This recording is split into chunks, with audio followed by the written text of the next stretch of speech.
wrong table, wrong day. Gentlemen, those are the 8 words that just ended a politician's career. The recreation center gym is packed wall to wall. 500 people crammed into folding chairs and bleachers, the air thick with sweat and anticipation. Camera flashes pop like lightning. Local news cameras line the back wall. And in the center of it all, beneath buzzing fluorescent lights that make everything feel overexposed and raw, a boxing ring. The janitor steps through the ropes. He's tall, powerfully built. Dark-skinned with a shaved head catching the overhead lights, salt and pepper beard, maybe late 30s. He's wearing borrowed trunks that don't quite fit, and gloves so old the leather is cracked and discolored. No robe, no entourage, no music. He climbs into that ring alone. Across from him stands Councilman Brian Tillman, custom gear, designer shorts. A team of handlers massaging his shoulders, whispering strategy. Tillman bounces on his toes, shadowboxing for the cameras. He looks confident. He looks ready. He looks like a man who has absolutely no idea what's about to happen to him. Ringside, an 8-year-old girl sits perfectly still, braids framing her small face, eyes locked on the man in the borrowed trunks. She has never, not once in her entire life, seen her father step into a boxing ring. The referee calls them to center. The crowd roars. Tillman comes out swinging. Hard, fast, punches designed to end this in seconds. The kind of aggression that says, "I will hurt you." And the janitor. He slips the first punch, doesn't even move his feet, just his head. An inch to the left. The punch whistles past his ear. Second punch. He pivots, minimal movement, makes Tillman miss by millimeters. Third punch, fourth, fifth. The janitor is making a city councilman chase shadows. Someone in the crowd whispers, "He's not even trying." Someone else, "Look at his stance." An older man in the third row stands up slowly, face draining of color. His voice cracks when he speaks. Sweet Jesus, that's when everything changes. If you believe that true strength isn't about power, it's about protecting those who can't protect themselves, stay with this story. Because what happens next will restore your faith in justice when you thought you'd lost it. But before we begin, hit subscribe and tell me in the comments, have you ever stood up for a stranger when everyone else stayed silent? Because this story starts 3 weeks earlier, with a town hall meeting, an elderly woman nobody knew, and the moment a quiet man decided that silence wasn't an option anymore. The key turned in the lock at exactly 3:30. It always did.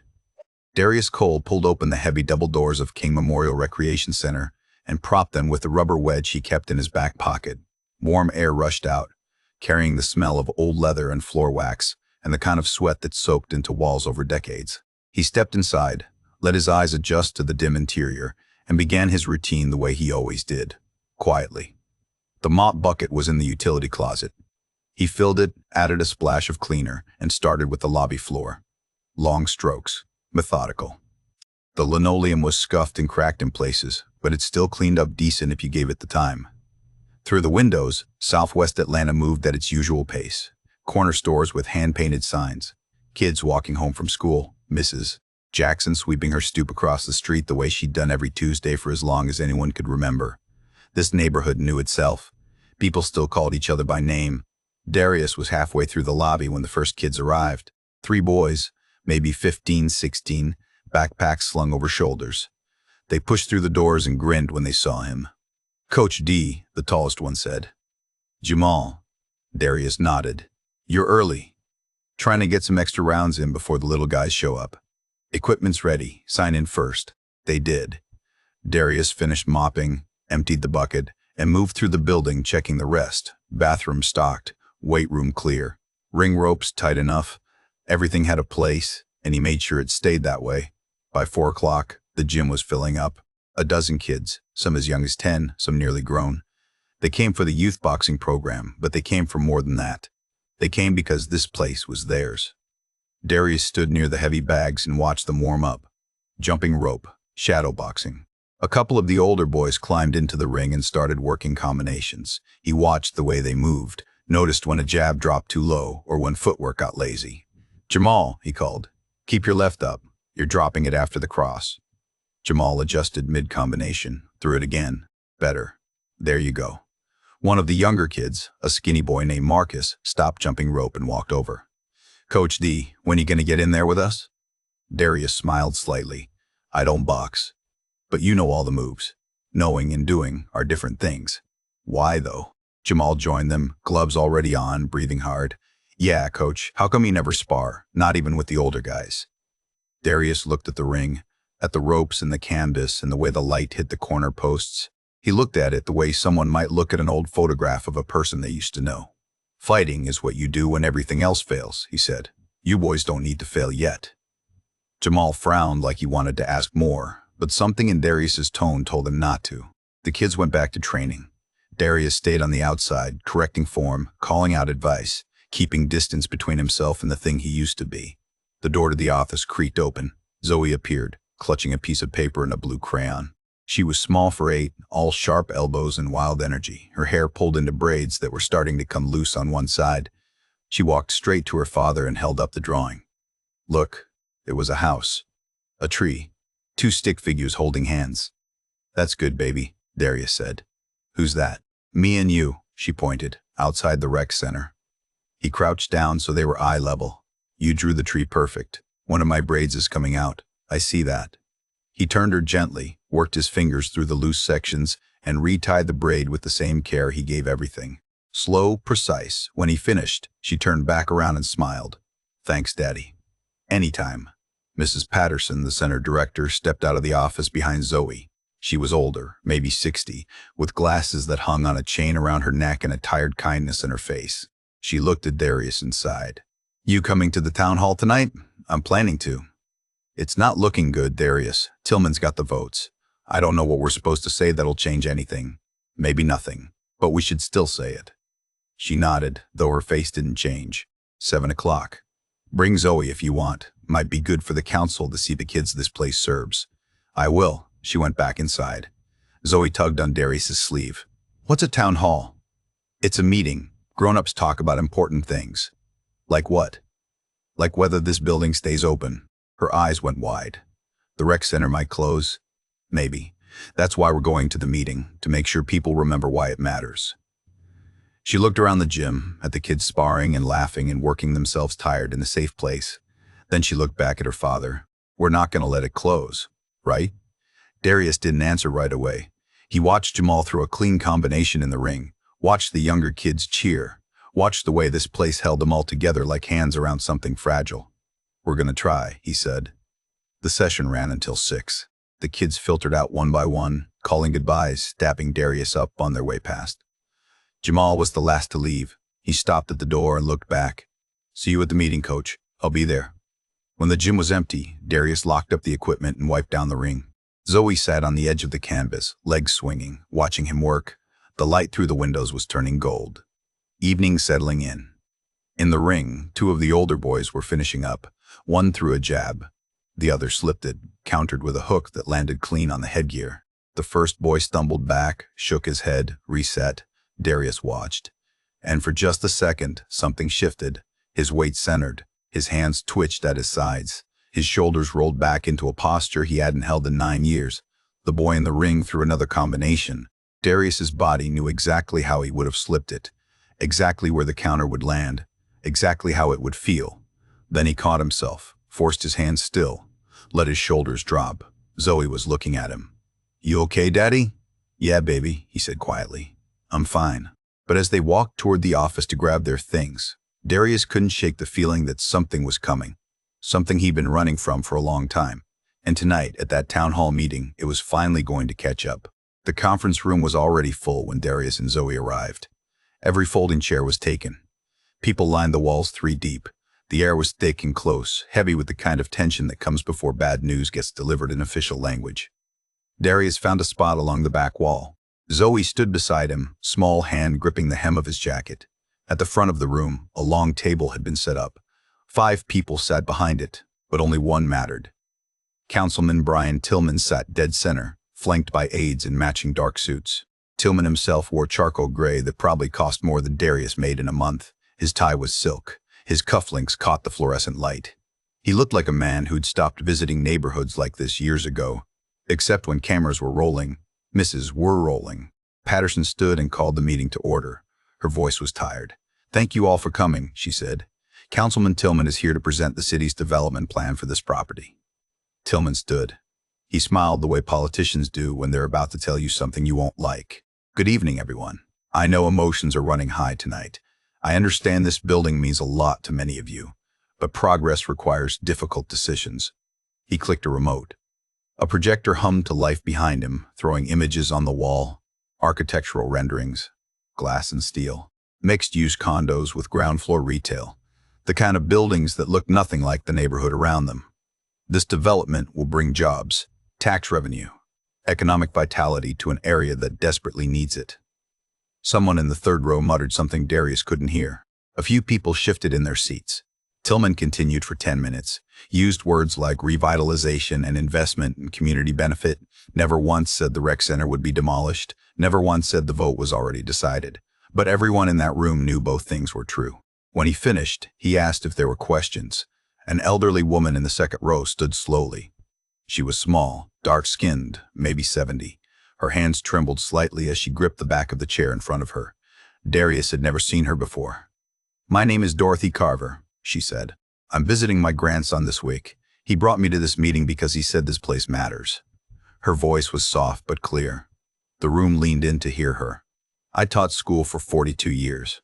I've seen what happens when communities lose their safe spaces, when there's nowhere for children to go after 3 o'clock, when the only options are the street or an empty house." She paused, took a breath. "You can build all the condos you want, councilman, but buildings don't raise children. People do. And this rec center, it's been raising children for 30 years. A few people murmured agreement. Tillman's smile tightened. "Ma'am, I appreciate your perspective. I truly do. But sentiment doesn't pay for infrastructure. The city has bills, obligations. We can't preserve every building just because it has history." "I'm not asking you to preserve a building," Mrs. Carver said. Her voice was shaking now. "I'm asking you to preserve a future." Tillman's smile vanished. "With all due respect, ma'am, you're at the wrong table on the wrong day if you think sentimentality outweighs economic progress. The vote has been cast. The decision is made. We're here as a courtesy to explain the transition." Mrs. Carver stood straighter. "Then why are we here at all?" "To help you understand. I understand perfectly. You've already decided. You just want us to accept it quietly." Tillman's jaw tightened. He stepped out from behind the table and moved toward her, one hand extended like he was about to help an old woman who'd gotten confused. "Let me help you back to your seat." Darius moved. He didn't think about it, didn't plan it. His body made the decision before his mind caught up. He pushed through the crowd in 3 strides, each step purposeful and certain, and reached Mrs. Carver before Tillman's hand could touch her shoulder. He positioned himself between them. And something changed. Something he'd kept buried for 9 years rose to the surface. His weight shifted, centered. His hands hung loose at his sides, ready. His stance settled into perfect balance, feet shoulder-width apart, left foot slightly forward. He looked at Tillman. "Wrong table, wrong day, gentlemen," Darius said. His voice was quiet. Steady. Final. Step back. Tillman blinked, laughed nervously. "Excuse me? Who do you think? Step back." The room went dead silent. Tillman stared at the man in front of him, at the custodian who mopped floors and fixed toilets. But something wasn't right. The way Darius stood, the way he held space, the absolute stillness in his hands. Tillman's face shifted from confusion to something else. Calculation. Fear. Near the front, an older man rose slowly from his seat. He was maybe 65, gray-haired, wearing a faded windbreaker. He stared at Darius like he'd seen a ghost. His eyes went from Darius's face to his hands to his stance, and recognition flooded through him like a wave. "Sweet Jesus," the man whispered. The room turned to look at him. Coach Raymond Ellis's voice cracked when he spoke again, louder this time. "You're him. You're the Southpaw Saint." The room erupted. Murmurs rippled through the crowd like electricity. Younger people pulled out phones immediately, fingers flying across screens. Older attendees gasped. Some whispered to each other. A few just stared. Tillman's face went from red to white. "The what?" But Darius didn't answer, didn't confirm, didn't deny. He simply turned to Mrs. Carver, who was still standing, her hand pressed to her chest. "You are right to speak," he said quietly. "Don't let anyone tell you different." He guided her gently to an empty chair someone had vacated. Then he took Zoe's hand and walked toward the door. The room was chaos behind them. People shouting questions, phones ringing, Ellis trying to explain to the younger crowd who the Southpaw Saint was. Tillman's aides huddling around him, whispering frantically. Darius didn't look back. He and Zoe stepped out into the cool night air. The door closed behind them, muffling the noise. Zoe looked up at her father, eyes wide. "Daddy, what just happened?" Darius didn't answer right away. He just kept walking, his daughter's small hand in his, the weight of 9 years of silence finally breaking open behind him. The news vans arrived before sunrise. Darius woke to the sound of engines idling outside the rec center. He stood at his bedroom window, the sky still dark, and counted 3 white vans with satellite dishes folded on their roofs. A cameraman was setting up on the sidewalk. A reporter in a navy blazer checked her hair in a compact mirror. His phone buzzed on the nightstand. Then again. Then it didn't stop. He picked it up. 17 missed calls, 43 text messages, most from numbers he didn't recognize. He scrolled through the texts. Half were supportive, half were angry. All of them knew his name now. Zoe appeared in his doorway, rubbing her eyes. "Why are there trucks outside? Go back to bed, baby." "Is it because of last night?" Darius looked at his daughter, at the braids coming loose while she slept, at the worry in her face that no 8-year-old should carry. "Yeah," he said quietly. "It's because of last night." By 9 in the morning, the story was everywhere. Not the rec center closing, not Mrs. Carver's plea, not the fact that a city councilman had dismissed an elderly woman like she didn't matter. The story was Darius. He sat at his kitchen table with his phone face down, listening to the television in the next room. Zoe had turned it on looking for cartoons and found the local news instead. Former boxer Darius Cole, known in the 90s as the Southpaw Saint, made headlines last night when he confronted Councilman Brian Tillman at a community meeting. Witnesses say Cole positioned himself aggressively between Tillman and an audience member. Tillman's office released a statement calling the behavior intimidating and inappropriate. The anchor's voice was smooth, professional, like she was reading a weather report. Darius's phone buzzed again. He turned it over. "Mrs. Patterson," he answered. "Darius, we need to talk." Her voice was tight, scared. "I'm listening. Parents are calling. They saw the news. They're asking questions about your background, about whether it's safe for their kids to be around someone with a history of violence. I've worked there 6 years, Mrs. Patterson. You know me." "I do. But Tillman's office sent an email to every family in our program. He's asking whether we properly vetted our staff. He's saying the city has concerns about liability." Darius closed his eyes. "What are you telling me?" "I have to suspend you, pending an investigation." "I'm sorry, Darius. I don't have a choice." "There's always a choice. Not when they threaten to pull funding, not when they can shut us down tomorrow if they want to." The line went quiet for a moment. Darius could hear her breathing, could hear how much this was costing her. "How long?" he asked. "I don't know. 2 weeks minimum, maybe longer." The town hall was about shutting the center down anyway. "This doesn't change that. It gets worse." Her voice cracked slightly. "Tillman's accelerating the sale. He cut our interim funding this morning. We're closing in 3 weeks whether we fight it or not." Darius's jaw tightened. "Because of what I did, because of who he is." She hung up. Darius set the phone down and stared at his hands. Big hands, scarred knuckles. Hands that used to do one thing better than most people in the world and now couldn't do anything that mattered. The knock came just after noon. Darius opened the door to find Mrs. Carver standing on his porch. She looked smaller in daylight, older. Her hands were clasped in front of her like she was about to apologize for something terrible. "Mr. Cole, I'm so sorry. I saw the news. I heard about your job. This is my fault." "It's not. If I hadn't spoken up, then nobody would have." "Come inside, Mrs. Carver." She followed him into the small living room, sat on the edge of the couch like she didn't want to take up space. Darius sat across from her in the worn armchair that used to be his grandfather's. "You were right to speak," he said. "What you said needed saying. But you lost everything because you stood up for me, a stranger.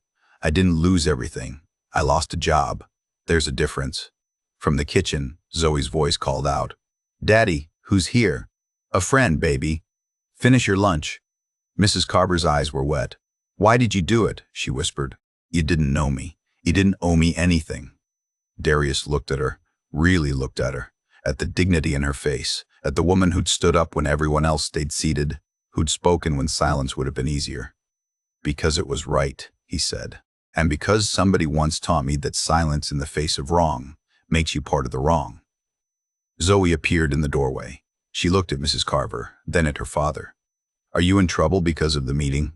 "I'm okay, Zoe." "But you got fired, suspended. It's different." "It's not different." Her voice was small but clear. "You helped someone and now you're being punished. That's not fair." Darius stood, crossed to his daughter, crouched down so they were eye level. Fairness and rightness aren't always the same thing. Sometimes you do what's right even when it costs you. You understand? Do you regret it? The question hung in the air between them. Mrs. Carver watched from the couch. The television murmured in the background. Outside, a car door slammed. "No," Darius said, "I don't regret it." But Zoe looked at him the way kids do when they see through what adults say to what they actually feel. She saw the weight on his shoulders, saw the way his jaw was set, saw the man who'd lost his job defending someone he didn't know, and now the whole neighborhood was losing the one place that held them together. "Okay," she said quietly. Mrs. Carver left a few minutes later. Zoe went to her room, and Darius sat alone in the living room as the afternoon bled into evening, watching his phone light up with messages from people who wanted to know who he really was. At 6 o'clock, the evening news came on. The anchor introduced the story. Then the footage played.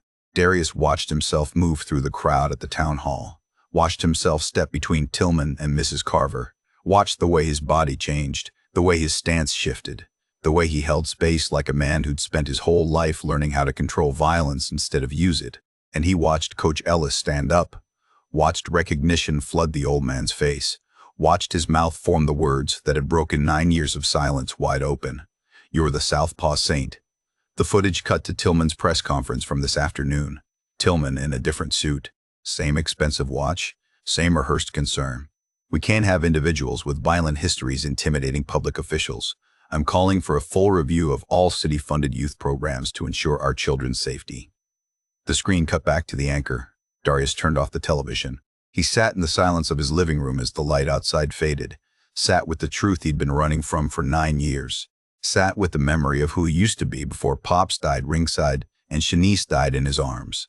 And the only thing left worth protecting was the little girl asleep in the next room. For the first time since he walked away, Darius Cole let himself remember. And the ghosts came flooding back. The house was quiet after midnight. Darius stood in his bedroom with the closet door open, staring at the cardboard box on the top shelf. He'd put it there 9 years ago and hadn't touched it since. Dust covered the top. The edges were soft with age. He pulled it down, set it on the bed, sat beside it. The tape had yellowed. He peeled it back slowly, the sound loud in the silent room. Inside, everything he'd tried to forget. Newspaper clippings, yellowed and brittle. He unfolded one carefully. "Southpaw Saint remains undefeated. Cole dominates in 4th-round stoppage." The photo showed a younger version of himself, gloves raised, dark skin gleaming with sweat under the ring lights, lean and hungry in a way he barely recognized now, 23 years old, the whole world ahead of him. He set the clipping aside, found another. "Local prodigy earns Olympic trials invitation." Beneath the clippings, a letter. "Official stationery, United States Olympic Committee." He didn't need to read it. He remembered every word. At the bottom of the box, photographs. The first one made his breath catch. Pops Henley. Ringside at some gym. Darius couldn't remember. Pops was maybe 60 in the photo, a black man with gray stubble and hands like iron, wearing a faded sweatshirt and a cap turned backwards. He was leaning through the ropes, shouting something at young Darius in the ring. His face was alive, fierce, proud. Darius remembered that day. Remembered the way Pops' voice cut through everything else. Remembered learning that love could sound like criticism and still be love. The memory pulled him back, not gently, like a hand grabbing his collar and dragging him through time. Westside Atlanta. 1996. The projects where Darius grew up, where gunshots were background noise and futures were short. He was 14, skinny, angry at everything and nothing, getting into fights he couldn't win. Pops found him after one of those fights, split-lipped, black eye, sitting on a curb with his pride in pieces. "You fight like you're trying to die," Pops had said. "Maybe I am. Then you're wasting my time." Pops walked away. Darius followed. Didn't know why. Just did. The gym was in a basement. Concrete walls, leaking pipes, heavy bags that had been patched so many times they were more tape than leather. But it was clean, organized. Pops ran it like a church. "You want to fight?" Pops had asked. "I'll teach you. But you fight my way. Discipline, controlled respect. The second you forget those, you're done." Darius nodded. "Say it. I'll do it your way." Pop studied him for a long moment. Then he tossed Darius a pair of gloves. "We'll see." 5 years. That's how long Pops worked with him. Taught him footwork before he ever threw a punch. Taught him to slip and counter. Taught him that power meant nothing if you couldn't land it. Built him from nothing into something people noticed. Undefeated amateur record. 32-0, 28 knockouts. They started calling him the Southpaw Saint because he fought like a man blessed and damned at the same time. Pops was in his corner for every fight. Until the last one that mattered. The memory shifted, sharpened, May 2016.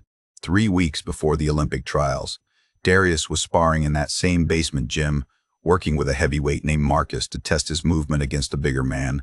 Pops was ringside, barking instructions. Hands up, don't trade with him, make him miss. Darius slipped a jab, countered, reset. That's it, again. Another combination. Darius felt good, sharp, ready. Then Pops went quiet. Darius glanced over mid-exchange. Saw Pops gripping the ropes, his face gray, his mouth open like he couldn't find air. Saw him collapse backward, hitting the floor hard. The gym erupted. Someone called 911. Darius vaulted over the ropes, gloves still on, dropped beside Pops and tried to hold him up. Tried to keep him here. Pops' eyes found his, focused for just a second. You got this, son, Pops whispered. You don't need me no more. Then he was gone. Heart attack. Dead before the ambulance even arrived. Darius pulled himself back to the present. Back to his bedroom. Back to the box. His hands were shaking. He found another photograph. This one hurt worse. Shanice. Beautiful. Dark skin, bright smile, hair pulled back in the ponytail she always wore. She was holding baby Zoe, maybe 2 months old, laughing at something off camera. The photo was taken in this house. In the room down the hall where Zoe slept now. 6 months after Pops died, Darius had married Shanice, his high school sweetheart, the woman who'd waited for him through every fight, every training camp, every dream. She'd believed in him when believing cost her something. They'd had 6 good months, married, baby, future laid out like a road they'd walked together. Then one morning, Shanice said she had a headache, said it felt different, wrong. Darius told her to sit down, called 911, held Zoe while Shanice's eyes went distant and confused. Aneurysm. That's what the doctors called it. A blood vessel in her brain that burst without warning. She was gone by the time they got her to the hospital. Darius had stood in that white hallway holding his infant daughter, trying to understand how he'd lost everyone he loved in 6 months. The funeral was small. Shanice's family, a few friends. Pops' old gloves were in Darius's jacket pocket. He didn't know why he'd brought them, just needed them close. He remembered standing at her grave after everyone left Zoe asleep in his arms, the gloves in his hand. He'd made a promise that day. To Shanice, to Pops, to himself, never again, never step in a ring again, never use the violence they'd taught him to control, never risk becoming the thing that had taken them both. The ring killed Pops. The stress of Darius's career, the pressure, the constant pushing he'd convinced himself it had taken Shanice too. Irrational, maybe. But grief wasn't rational, so he walked away. Walked away from the trials, from the sport, from everything except the baby in his arms. Darius blinked. He was back in his bedroom, the box open on his bed. The photographs spread around him like evidence of a life that belonged to someone else. He gathered everything carefully, put it back in the box, sealed it. But at the bottom of the closet, beneath old coats and shoes, was something else. A case, leather, cracked with age. He didn't open it, didn't need to. He knew what was inside. Pops' old gloves. The ones he'd been wearing when Pops died. The ones he'd carried to Shanice's funeral. The ones he'd sworn he'd never touch again. Darius pushed the box back onto the shelf, closed the closet door. Down the hall, Zoe was asleep, safe, whole. Everything he had left.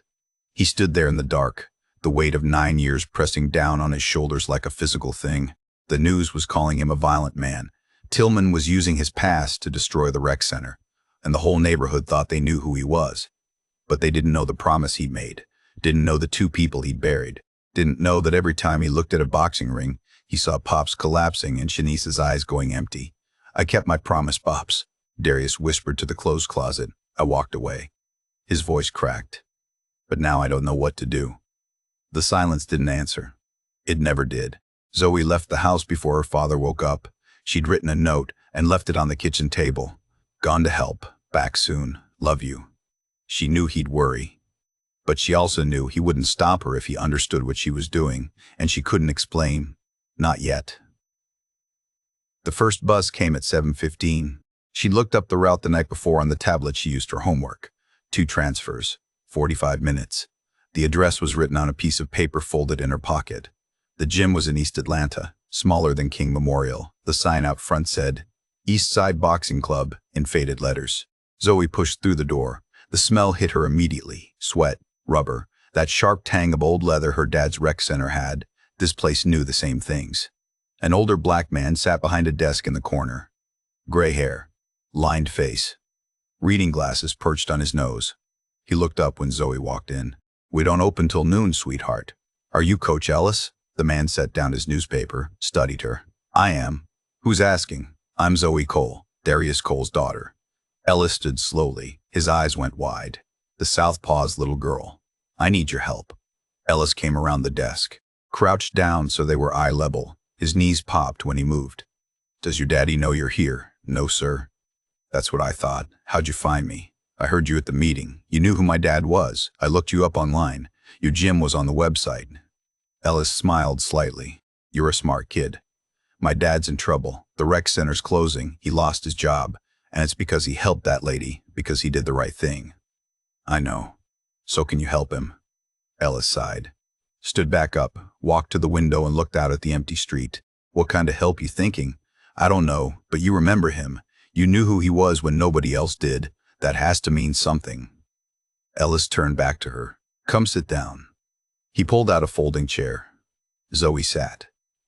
Ellis sat across from her, elbows on his knees, hands clasped. "Your daddy was the best I ever saw," Ellis said quietly.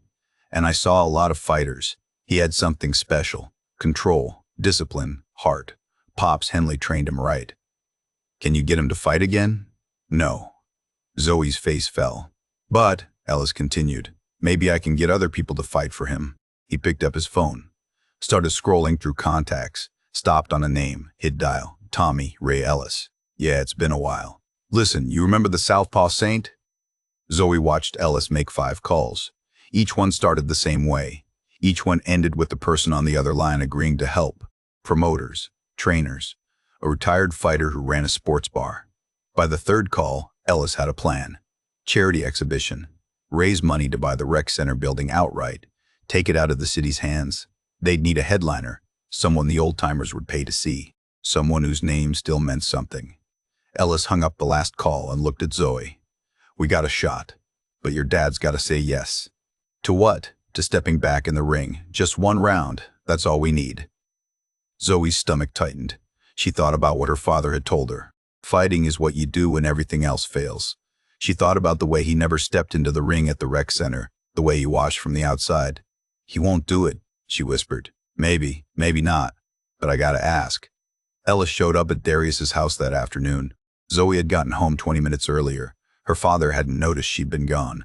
He was sitting at the kitchen table, staring at his phone, looking like he hadn't slept. When the knock came, Darius answered. Ellis stood on the porch. "Coach Ellis." "Mr. Cole." "Got a minute?" Darius stepped outside, closed the door behind him. They stood on the small porch, 2 men who'd lived different versions of the same world. "I'll make this quick," Ellis said. "We're putting together a charity event. Exhibition matches. Raise money to buy King Memorial outright. Keep it out of Tillman's hands." Darius's jaw tightened. "That's good. I hope it works. We need a headliner, someone people will pay to see. I'm sure you'll find someone. We want you." Darius shook his head immediately. "No. 1 round. That's all. Against a journeyman. Someone safe. You don't even have to win. Just show up. Let people see you're still breathing.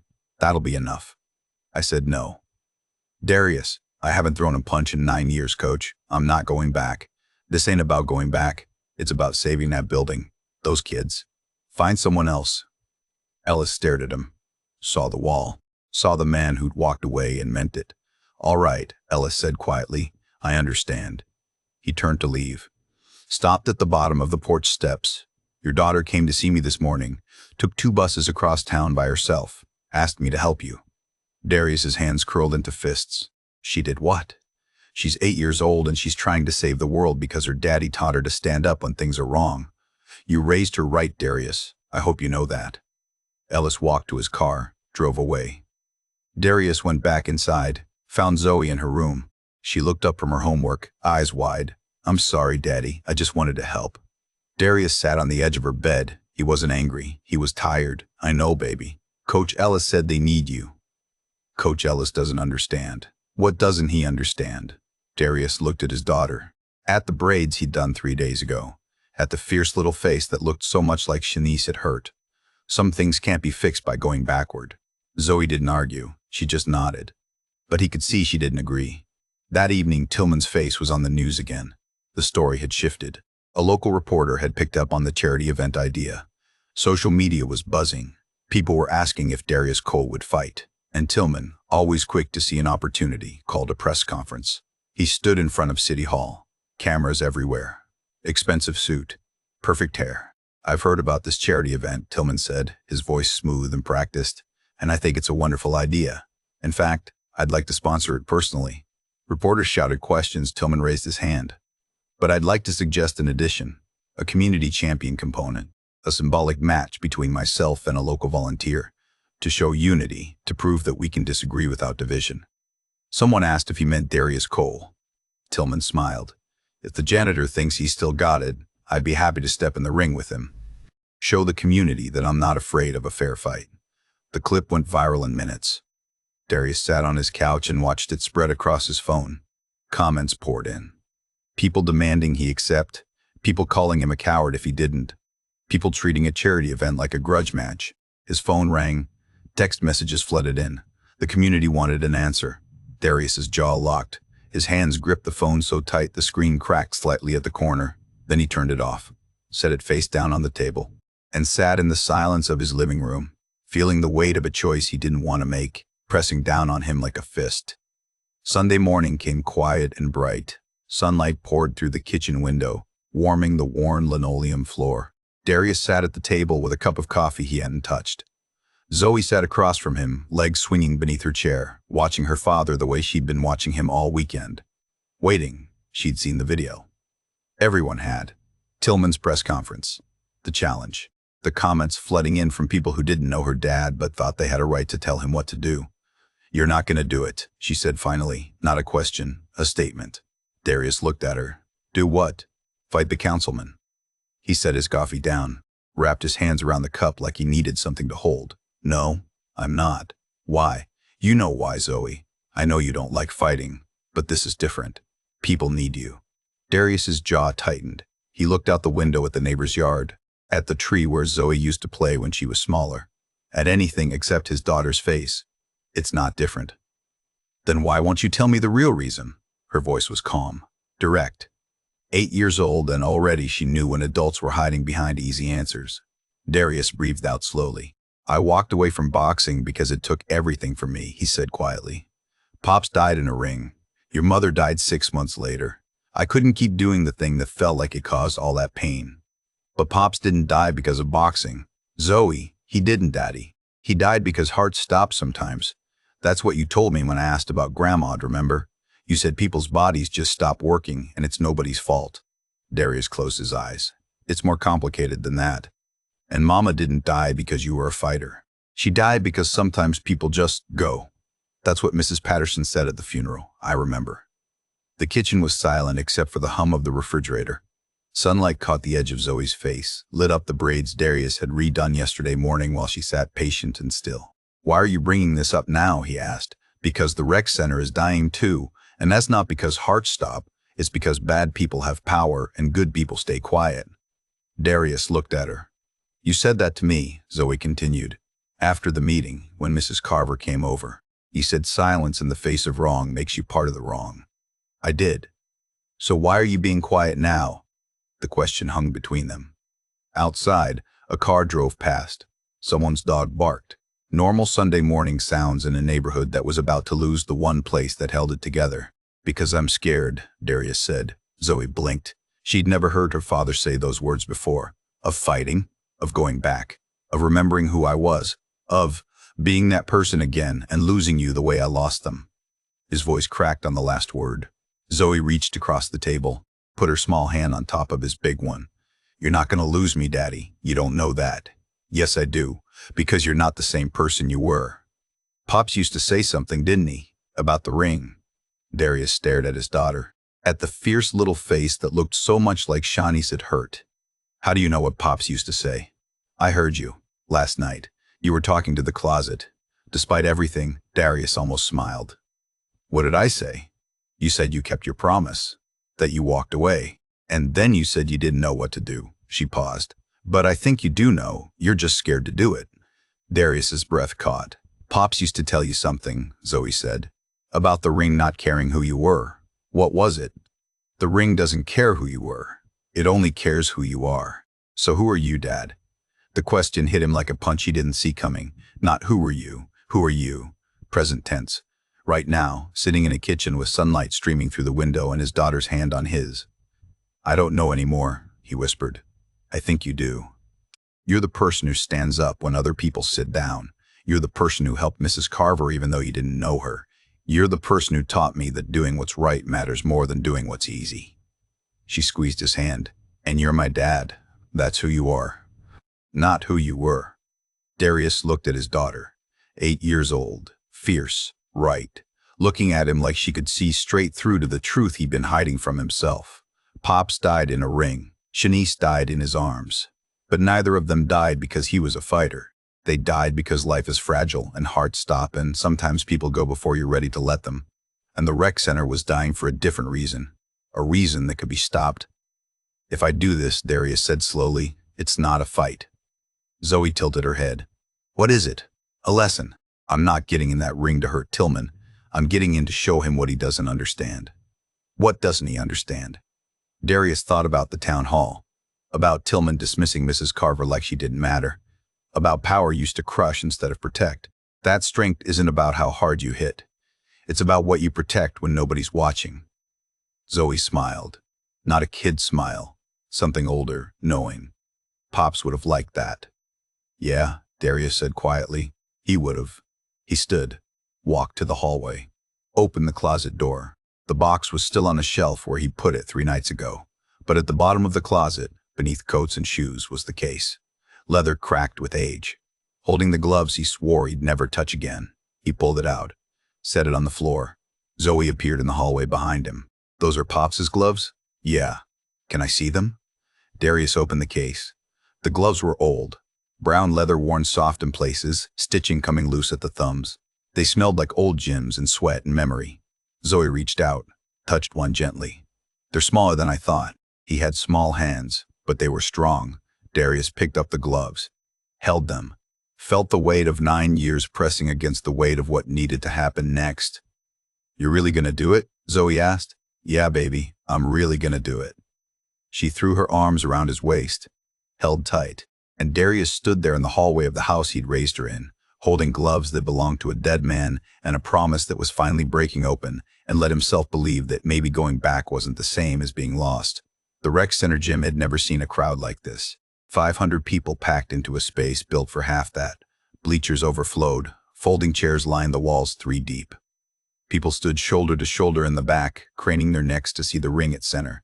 The air was thick and electric, heavy with the smell of sweat and anticipation, and too many bodies pressed into too small a space. Camera flashes popped like lightning. 3 local news crews had cameras set up along the south wall. Reporters checked their microphones. Photographers jockeyed for position. This wasn't just a charity event anymore. This was spectacle. The ring stood under harsh fluorescent lights, ropes sagging slightly with age, canvas worn but clean. Coach Ellis had spent 2 days getting it ready, making sure it was safe, making sure it would hold. Zoe sat ringside in the first row, wedged between Mrs. Carver and a man she didn't know. Her hands were folded in her lap. Her legs didn't quite reach the floor. She'd never been this close to a boxing ring before, never smelled the leather and tape, never felt the tension in the air before a fight. Mrs. Crum. Patterson stood near the entrance, watching the crowd nervously. Jamal and the other youth boxers clustered together near the equipment room, whispering, pointing, unable to believe this was happening in their gym. At 7:45, the announcer's voice crackled over the sound system. Ladies and gentlemen, welcome to the Fight for King Memorial Charity Exhibition. The crowd roared, stomped their feet. The bleachers shook. Our first bout of the evening is a special community champion match. 3 rounds. Proceeds benefit the Rec Center Building Fund. More cheering. Someone started chanting, "Save the center." Others joined in. Introducing first, from Atlanta, Georgia, City Councilman Brian Tillman. The gym erupted in boos. Tillman emerged from the locker room surrounded by handlers. He wore custom red trunks and matching gloves that gleamed under the lights. His robe said "Community Champion" across the back in gold letters. He shadowboxed as he walked, throwing combinations for the cameras, playing to the few supporters scattered through the hostile crowd. He climbed through the ropes, raised his gloves, smiled like this was all going exactly as planned. The boos got louder, and his opponent, the gym, went quiet. Anticipation so thick you could taste it. From Atlanta, Georgia, undefeated amateur record of 32-0, the Southpaw Saint, Darius Cole. The noise was deafening. Darius stepped out of the equipment room alone. No robe, no entourage, just borrowed black trunks and the brown leather gloves Coach Ellis had saved for 9 years. The gloves Pops had been holding the day he died. He walked to the ring slowly. Every eye in that gym tracked his movement. The crowd saw a tall, powerfully built black man in his late 30s moving with absolute certainty. Saw the way the light caught his dark skin. Saw the gray in his beard. Saw something in his walk that didn't match the borrowed trunks or the old gloves.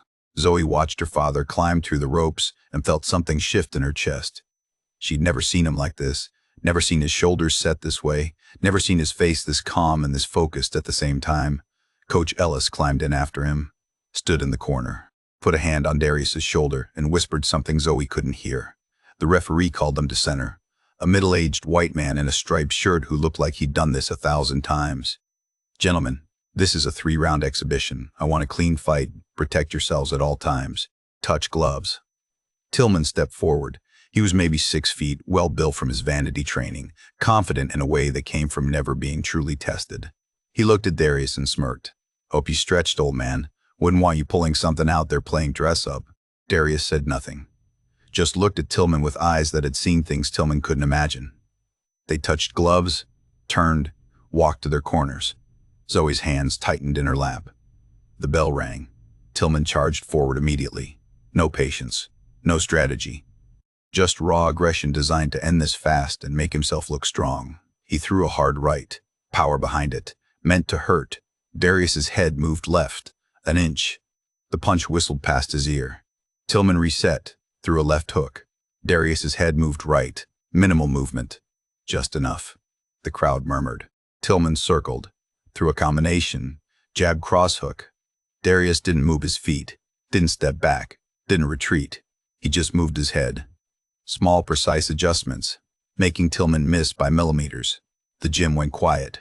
Tillman reset again. His face was already showing frustration. He threw another combination, harder this time, faster. Darius pivoted.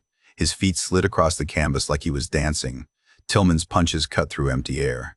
Someone in the third row whispered, "He's not even trying." Someone else, "He's teaching him." The whispers rippled through the crowd. Tillman pressed forward, threw everything he had, rights and lefts and uppercuts. Breathing hard, sweat already beading on his forehead. Darius moved like water. Every punch Tillman threw, Darius was somewhere else, slipping, pivoting, controlling distance with footwork so clean it looked effortless. He never countered, never threw back, just made Tillman chase shadows. The crowd watched in growing awe. This wasn't a fight.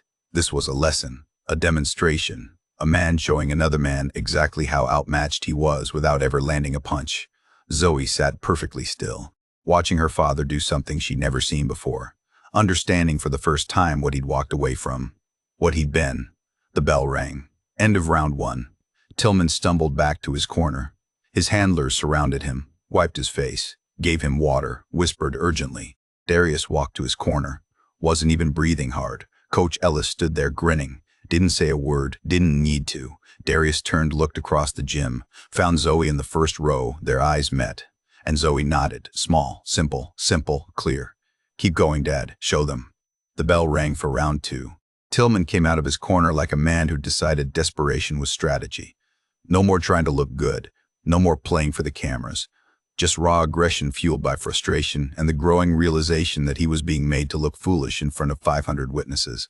He charged forward, throwing everything. Hooks, uppercuts, wild overhand rights that had power behind them but no precision. Punches designed to land through volume alone. Darius moved, not away, not back. Lateral, His feet glided across the canvas in smooth arcs, creating angles Tillman couldn't cut off. Left, pivot, right, reset. Every step deliberate, every movement minimal. He made Tillman chase him without ever retreating. Tillman threw a hard right. Darius stepped left and the punch sailed past. Tillman threw a left hook. Darius leaned back an inch and it cut through air. The crowd murmurs turned to something else. Appreciation, recognition. "Look at his feet," someone said. "He's barely moving. That's textbook." Tillman pressed forward again, threw a combination. 1, 2, 3, fast. Hard. Darius slipped the first, parried the second with his glove, ducked under the third. Then he stepped to an angle and flicked out a jab. Not hard. Just enough to touch Tillman's forehead. A reminder. "I'm here. I could land any time I want." Tillman reset. Breathing harder now, sweat pouring down his face. He came forward again. Darius circled right. Tillman tried to follow. Darius switched direction mid-step and circled left. Tillman stumbled trying to adjust, his feet crossing awkwardly. The gym was watching something most of them had never seen before. Pure defensive mastery. Distance control. Footwork so clean it looked like choreography. A man making another man miss, not through speed or power, but through perfect technical execution. Tillman threw another combination. Missed everything. Darius countered with a single jab. Touched Tillman's nose. Pulled it back. Again. Touch. Pull back. Not trying to hurt. Just teaching. An older man in the fourth row stood up slowly. He was maybe 70. Black, wearing a faded jacket with a patch that said, "Georgia Boxing Commission." His eyes were locked on Darius's feet. "That's the southpaw stance," he said, loud enough for people around him to hear. Heads turned. "What?" "The way he's standing. Left foot forward. That's a southpaw. Watch his lead hand." More people started standing. Former fighters, old trainers, men who'd spent their lives in gyms and recognized what they were seeing. "He's a southpaw fighting orthodox," someone else said. "He switched. That's impossible. You don't just switch stances mid-fight unless you were trained that way from the start." The whispers spread like wildfire. People pulling out phones. Recording. The footage would be online in minutes. Tillman didn't hear any of it. He was too busy trying to land a single clean punch. His arms were getting heavy. His legs felt sluggish. He'd never worked this hard to hit nothing. The bell rang. End of round 2. Tillman stumbled back to his corner. His handlers surrounded him immediately, toweled his face, gave him water, whispered urgently. One of them glanced across the ring at Darius and shook his head slightly. This wasn't going how anyone expected. Darius walked to his corner, still wasn't breathing hard. Coach Ellis stood there grinning like he'd just watched something holy. "You're making it look easy," Ellis said quietly. "It is easy," Darius said. "That's the point." Ellis handed him water. Darius rinsed and spit, looked out at the crowd, found Zoe. She was leaning forward in her seat, hands gripped together, eyes wide. She wasn't scared anymore. She was watching her father do something extraordinary, and she understood it now. Understood what he'd walked away from. Understood what it cost him to come back. The 1-minute warning sounded. "Last round," Ellis said. "How you want to finish it?" Darius looked across the ring at Tillman, saw a man who was exhausted and humiliated but still dangerous because cornered animals always are. "Same way I started it," Darius said, "with respect for the sport and none for the man." The bell rang for round 3. Tillman came out wild, completely undisciplined now, swinging for the fences, every punch thrown with bad intentions and worse technique. He was trying to land one big shot, one moment that would let him salvage something from this disaster. Darius gave him nothing. He moved in circles, made Tillman chase, let him throw punch after punch after punch and miss every single one. The gym was loud now, people shouting, cheering, recognizing they were watching something rare. Tillman's punches got slower, sloppier. His hands dropped. His footwork fell apart. Darius could have ended it any time. Could have stepped in and thrown a clean shot. Could have put Tillman down. But that was never the point. Instead, he waited until Tillman threw one more desperate haymaker. A looping right hand that had nothing behind it but exhaustion and ego. Darius caught Tillman's glove midair, just grabbed it, held it. The gym went completely silent. Tillman tried to pull free. Couldn't. Darius's grip was iron. They stood there in the center of the ring, 2 men. One holding the other's hand like a parent stopping a child from doing something foolish. Darius looked at Tillman, spoke loud enough for the ringside microphones to catch every word. "You were at the wrong table, Councilman." Tillman's eyes went wide. "This was never about you." Darius turned, pointed with his free hand toward the crowd, toward the kids from the youth program sitting together in the third row, toward Jamal and Marcus and all the others who'd spent years in this gym learning discipline and respect. It was always about them. He let go of Tillman's glove. Tillman stumbled backward, tried to reset, tried to throw another punch. His legs gave out. He caught himself on the ropes, breathing in ragged gasps, face red and slick with sweat. The referee stepped between them, waved his arms. "That's it. Stop the fight." Technical stoppage. The gym exploded. 500 people on their feet, cheering, stomping. The sound was deafening. Tillman's handlers rushed the ring, grabbed him, helped him to his corner. He collapsed onto the stool, head down, chest heaving. The referee walked to Darius, raised his hand. The crowd roared louder. Zoe was crying, not sad crying. The kind of crying that happens when something overwhelming and beautiful breaks through. She was clapping, bouncing in her seat. Mrs. Carver had an arm around her shoulders, both of them smiling through tears. Coach Ellis climbed through the ropes, crossed to Darius, pulled him into an embrace. "You did it," Ellis whispered. "You showed them who you are." "No," Darius said quietly. "I showed them who he isn't." Ellis pulled back, looked at him. Then he smiled and whispered something only Darius could hear. "Pop saw this. I know he did." Darius's throat tightened. He nodded once. Couldn't speak. The announcer's voice cut through the noise. "Ladies and gentlemen, as you know, tonight's event benefits the King Memorial Recreation Center Building Fund. Our goal was $50,000 to stop the sale and keep this facility open." The crowd quieted, listening. "The donation link is live now. Let's see if we can save this place." Phones came out instantly, hundreds of them. The donation tracker appeared on the screen mounted on the wall. Big digital numbers climbing in real time. 5,000, 8,000, 12,000. The gym watched. The numbers kept climbing. 20,000, 35,000, 42,000. People were crying now, not just Zoe. Older folks who'd spent decades in this building. Parents whose kids had learned to throw their first punch here. Youth boxers who finally understood what they were fighting for. 50,000, past the goal. The crowd cheered, but the numbers kept going. 60,000.7085. Someone started chanting, "Keep it going, keep it going." Others joined in. The tracker hit 90,000.95, crossed into six figures, $105,000. Darius stood in the ring watching the number climb, watching a community pour everything they had into saving the one thing that held them together. He thought about Pops, about Shanice, about the promises he'd made and broken and made again. He thought about Zoe, sitting ringside, watching her father come back from the place he'd run from for 9 years. And he thought about the stranger he'd defended, Mrs. Carver, the woman who'd stood up when everyone else stayed seated. The spark that started everything. The tracker stopped at $112,000. The gym erupted one more time, louder than before. Pure joy. Pure relief. Mrs. Patterson was sobbing in the corner. Coach Ellis had his fists raised. The youth boxers were jumping up and down. And Zoe climbed through the ropes, ran across the canvas, threw her arms around her father's waist and held on tight. Darius crouched down, looked at his daughter. "You did it," she said. "We did it. Are you okay?" He thought about the question, thought about the gloves on his hands, thought about stepping into a ring for the first time in 9 years and facing the thing he'd been running from. "Yeah, baby," he said. "I'm okay." She hugged him again.